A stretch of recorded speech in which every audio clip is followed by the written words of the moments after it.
Want a soar? Get a mentor.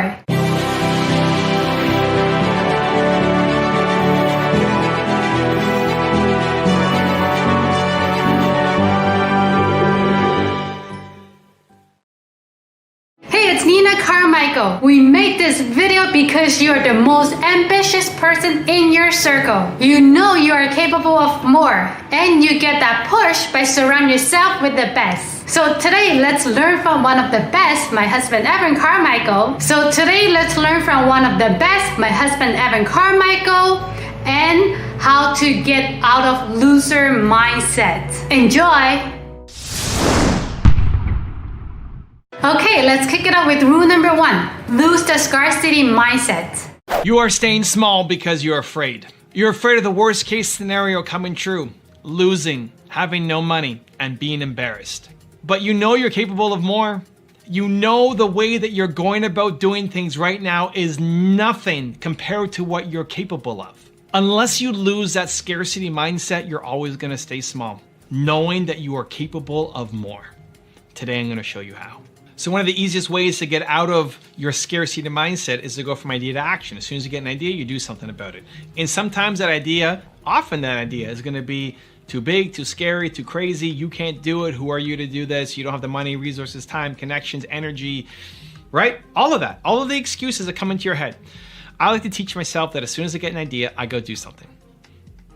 It may not work, but you have genius ideas, trust them, go do something. So this is great. This is a Grant video because when I did my tour in 2019, that's January to April, we hit 23 different cities over 90 days. And at the beginning, I was trying to find different sponsors that would help out with travel, accommodations, because it was me, Nina, my film guy, Danny, and all of our gear. It was mostly Danny's gear. Lighting, and we had speakers and camera gear and all of this stuff. And we ended up renting a Suburban and driving across America. But before doing that, I emailed Grant. And I said, hey, Grant, can I use your plane for 90 days for my tour? And to his credit, the email that he wrote back was, what's the upside? Not, no, not forget about it, not, do you know how much it costs? And just jet fuel and you know, my pilot, and then I can't use my plane for 3 months. He said, what's the upside? I said, well, listen, I'm gonna let everybody in my audience know about you. And listen, we didn't get a deal. We didn't make it happen.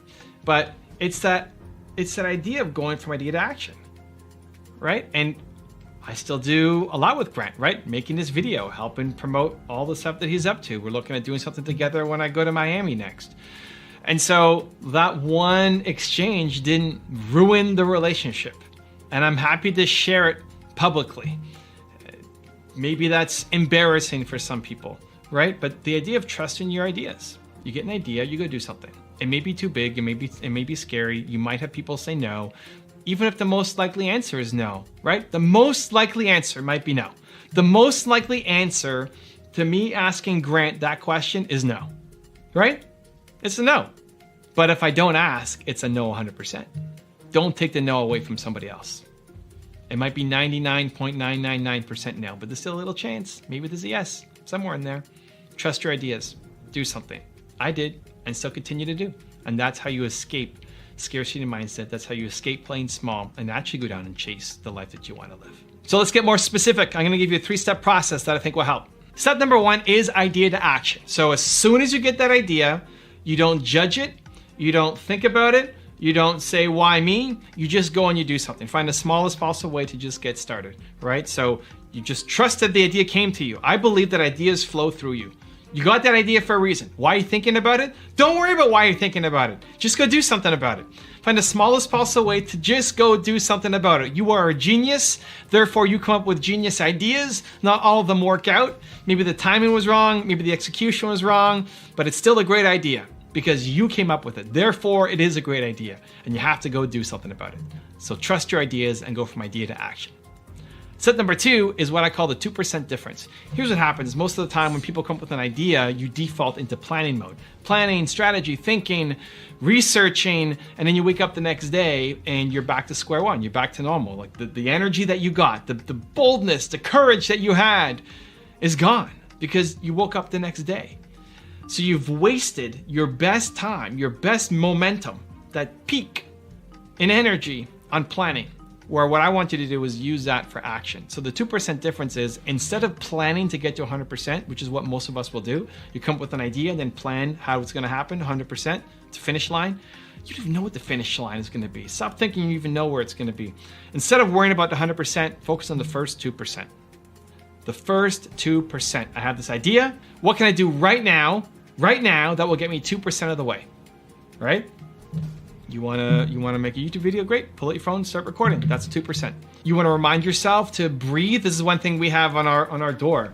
Every time I leave the door, every time I leave my condo, there's a sign that says breathe, right? Because I wanna remind myself to breathe. Practice my Wim Hof. Take 30 breaths in and out as I walk outside my condo every time. I put that there as a play bigger trigger for myself. But it's easy to think, well, if I'm gonna put a sign on my door, then I need it to be a certain size, and I need to be the perfect picture, and I need it to be framed, and you make it bigger, and then you don't do anything. That's the biggest problem. You just don't have momentum. You're not doing enough. And so step number one, the 2% difference is, I took out a sticky note, and I just wrote breathe, and I stuck it on my door. And it's a reminder every day to breathe. It doesn't mean that you can't go back and plan. It doesn't mean that you can't replace it with something nicer, bigger, better. Yes, of course, planning has its role, but not as a first step. Your first step is action. If your first step is planning, you're losing.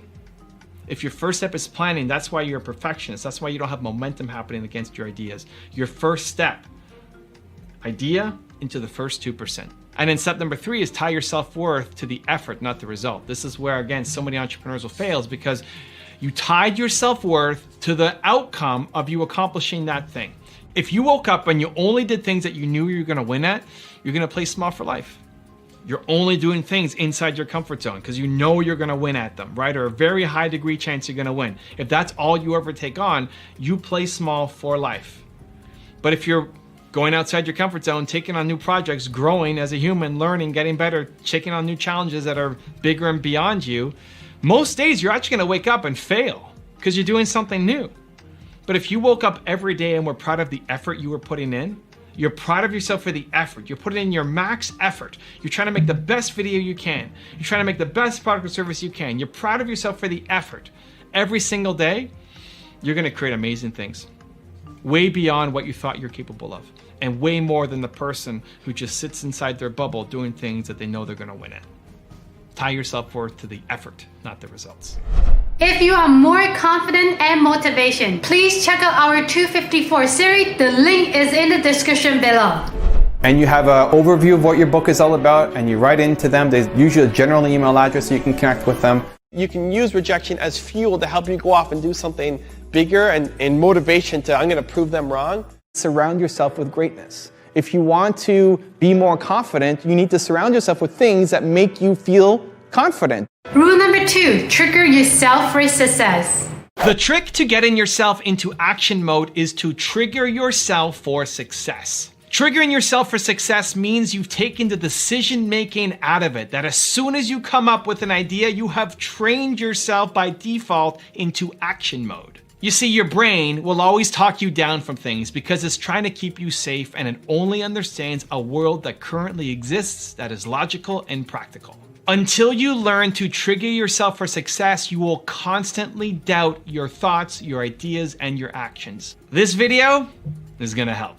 So today, I wanna talk about this bag right here. A lot of you leave comments, the newer fans of the channel say, why is Doritos sponsoring your videos? Evan, why don't you have a healthier sponsor? Don't you know what bad Doritos does to your body?